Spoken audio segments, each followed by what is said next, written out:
El que haga la voluntad de Dios, ese es mi hermano y mi hermana y mi madre. El Señor esté con ustedes. Y con tu espíritu. Proclamación del Santo Evangelio de nuestro Señor Jesucristo, según San Marcos. Gloria a ti, Señor. En aquel tiempo llegaron la madre de Jesús y sus hermanos, y desde fuera lo mandaron llamar. La gente que tenía sentada alrededor le dice: mira, tu madre y tus hermanos y tus hermanas están fuera y te buscan. Él les pregunta: ¿quiénes son mi madre y mis hermanos? Y mirando a los que estaban sentados alrededor, dice: estos son mi madre y mis hermanos.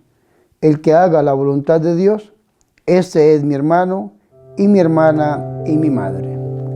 Palabra del Señor. Gloria a ti, Señor Jesús. Que por la proclamación de este santo evangelio sean perdonados nuestros pecados. Alabanzas a ti, oh Cristo.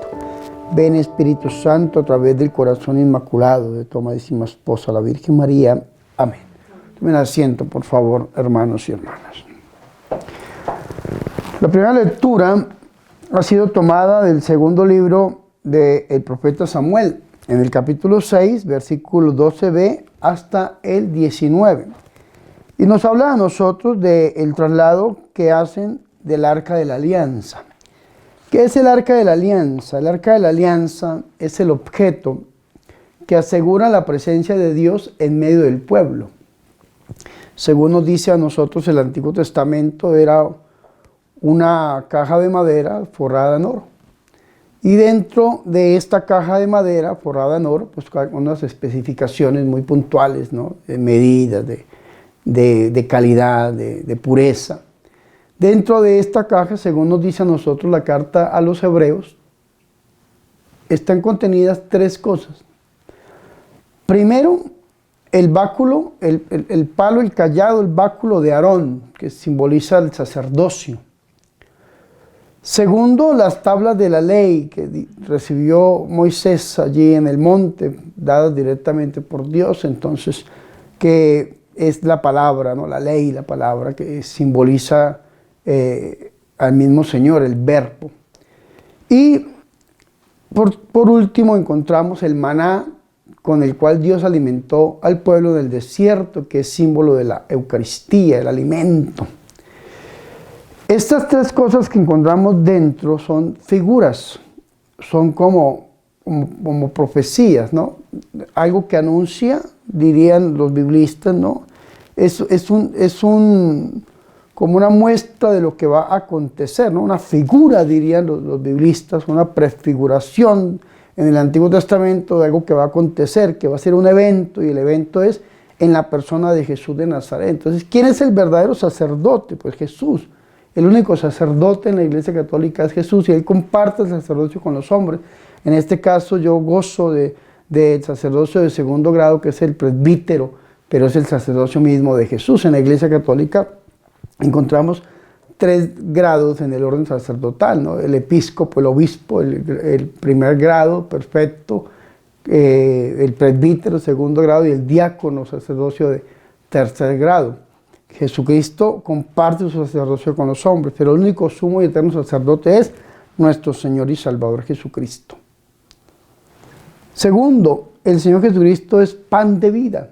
Yo soy el pan de vida. El que come mi carne y bebe mi sangre tendrá vida eterna, ¿no? La garante de la vida eterna es la Eucaristía, pero la vemos prefigurada en el maná en el Antiguo Testamento. Y por último, pues, la palabra. San Juan en el capítulo 1, versículo 14 dice que el Logos de Dios se hizo Sars. Logos, Sars. El Logos se hizo carne y habitó en medio de nosotros. ¿Y cómo habitó entonces nuestro Señor y Salvador Jesucristo, que es la palabra que ya viene prefigurada del Antiguo Testamento y es la verdadera palabra de Dios? ¿Cómo habita en medio nuestro? Pues ya no se necesita de una caja de madera, ya no se necesita de un arca de la alianza, sino que esa arca de la alianza, que es figura de la Santísima Virgen María, pues tiene el cumplimiento en el Nuevo Testamento. Y ahorita la persona, ya no el objeto, sino la persona que asegura la presencia de Dios en medio del pueblo es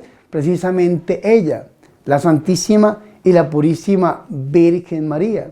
Y en ella encontramos verdaderamente a Dios, verdaderamente al sumo y eterno sacerdote que es nuestro Señor y Salvador Jesucristo.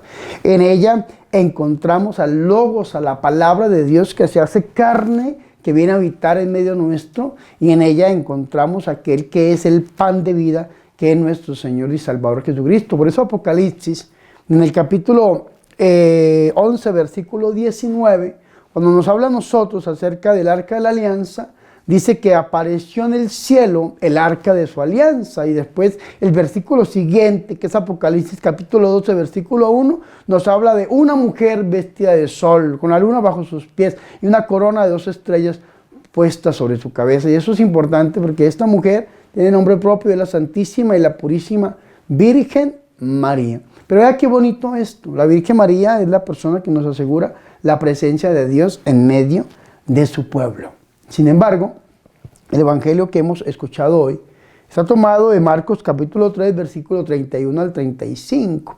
Y nos dice a nosotros que el Señor estaba predicando y mucha gente la que estaba alrededor de Jesús, y en eso llegan a buscarlo su madre y sus hermanos. Cuando la Biblia habla de la madre y los hermanos de Jesús, tenemos que entender que la madre de Jesús pues es la Santísima y la Purísima Virgen María, que es la persona que nos asegura la presencia de Dios en medio nuestro. Pero cuando habla de los hermanos de Jesús, no podemos decir, como dicen algunas personas, que la Virgen María tuvo más hijos, porque realmente no. Cuando se habla de los hermanos de Jesús, son de los parientes de nuestro Señor y Salvador Jesucristo. Ya la Virgen María en la anunciación del ángel le dijo al mismo ángel, pues ¿cómo será esto? Pues yo no conozco varón, ¿no? Virgen antes, durante y después del parto. Hay 2 verbos en griego, que es adelphos o adelphai. Cuando se habla de estos verbos se sabe si se está hablando de verdaderos hermanos de carne o parientes. En este caso son los parientes cercanos de nuestro Señor y Salvador Jesucristo,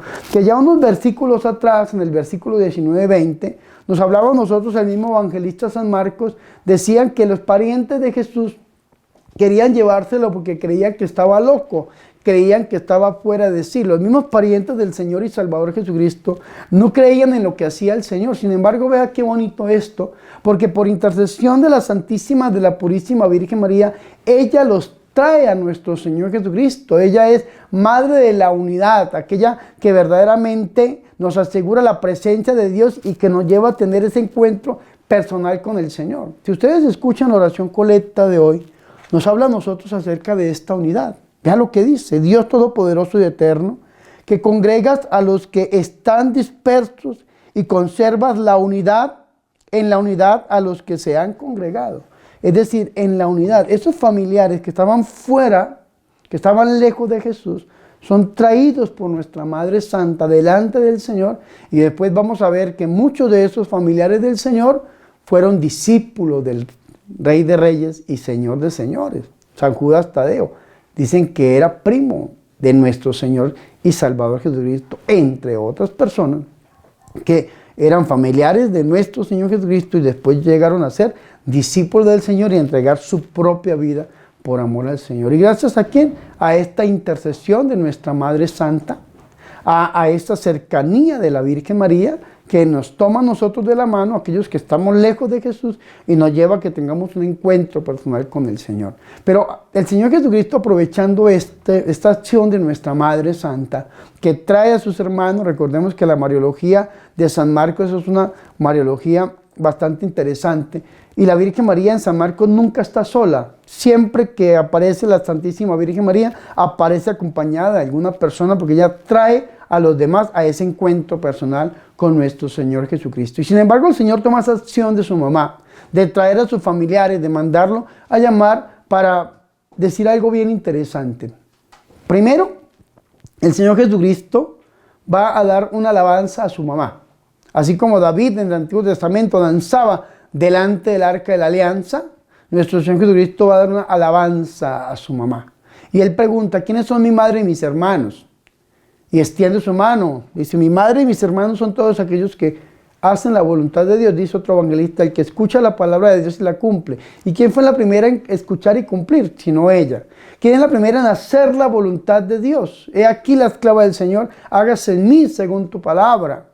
dice la Santísima, la Purísima Virgen María. Su prima Isabel en Lucas capítulo 1, versículo 45. Feliz la que ha creído que se cumplirán las cosas que te fueron dichas de parte del Señor. ¿Quién más hizo la voluntad de Dios sino nuestra Madre Santa? Sin embargo, vea qué bonito. Esa cercanía de familia, esa cercanía de hermano, de hermana, de padre, de madre de nuestro Señor y Salvador Jesucristo, la extiende el Señor a todos nosotros. Es decir, el Señor Jesucristo nos está a nosotros también haciendo parte de su propia familia. ¿Y cómo hacemos parte de la familia? ¿Cómo llegamos a ser hermanos, hermanas, madre de nuestro Señor Jesucristo? Pues haciendo la voluntad de Dios. ¿Y cómo hacemos la voluntad de Dios? Pues escuchando la palabra a imagen de nuestra Madre Santa. He aquí la esclava del Señor, hágase en mí según tu palabra. Es decir, la voluntad de Dios la logro cumplir perfectamente cuando escucho la palabra del Señor. Romanos 10:17, la fe viene por el oír y oír la palabra de Dios. Tengo que aprender a oír la palabra del Señor. Vea qué bonito esto. En el Antiguo Testamento, Dios llama a un pueblo y lo hace parte de Él, el pueblo escogido. ¿Y qué es lo primero que el Señor, nuestro Dios, le ordena a este pueblo? Que escuche la palabra del Señor. De las 613 leyes que tiene el pueblo de Israel en el Antiguo Testamento, la primera es Shema Israel, escucha Israel. Y aquel que escucha la palabra de Dios la cumple. Aquel que escucha la palabra del Señor, entonces entra en la voluntad de Dios. Y eso es lo que el Señor quiere y eso es lo que nuestra Madre quiere. Nuestra Madre Santa nos trae a Jesús para que nosotros escuchemos su palabra y la pongamos por obra, la pongamos en práctica. Y cuando escuchamos la palabra de Dios y la ponemos en práctica, nosotros podemos llegar a ser hermanos, hermanas y madre del Señor. Que la Virgen María, Madre de Dios y Madre nuestra, ruegue e interceda por nosotros y que los deseos de nuestros corazones se hagan una realidad. Gloria al Padre y al Hijo y al Espíritu Santo, como era en el principio, ahora y siempre, por los siglos de los siglos. Amén.